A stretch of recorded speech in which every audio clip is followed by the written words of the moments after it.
yung sinabi nila nung signing na malinis ang budget dahil wala pang nakakakita sa atin at nabubusisi ito.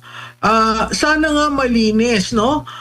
Pero sa pagkakita namin, may mga bagay na nawala, may mga bagay na tumaas o bumalon, at may mga bagay na sadyang kinukubli sa taong bayan. So, sa aking pananaw, ngayong nabasa ko na yung veto message at tinitingnan isa-isa namin ang pahina ng GAA, hindi mo mahuhusgahang malinis.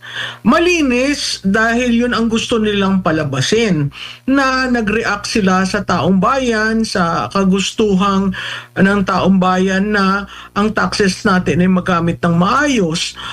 Malinis dahil binuksan nila ito, yung proseso, no?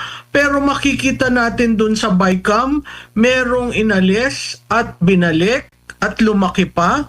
At ang medyo nakakagimbal, merong vinito ang presidente na nasa NEP niya, para maintindihan talaga namin ano yung inalis, ano yung inalis kunyari pero biglang lumaki, ano talaga ang under the discretion of the president.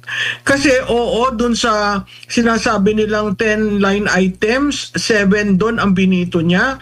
Pero napakahalagang tingnan natin, yung 7 na yun maliliit, no? Yung tatlong naiwan, medyo kalakihan yon, pero ang nakakagimbal ang patuloy na pag-cancel sa foreign assisted projects, yung ating pondo, no? Nakakagimbal rin yung utang natin dun sa dalawa ng binito na under ng DTI, ay utang natin na hindi nababayaran. Dun din sa GAA, tinitingnan namin nasaan yung provision ng automatic debt payment. Kasi yung automatic debt payment, hindi na yan pinagdedebatahan sa Senado at sa Kongreso, nilalagay yon kadalasan sa huling pahina ng GAA, no? So dun sa repaso namin, kanina na-discover namin wala yung chapter na yon. So tinitingnan namin kung ano nangyari at tinitingnan namin kung yun ay pagkakamali lang ba sa paglilimbag o talaga may mali. So hindi ko masasabing malinis sa mga nakikita namin.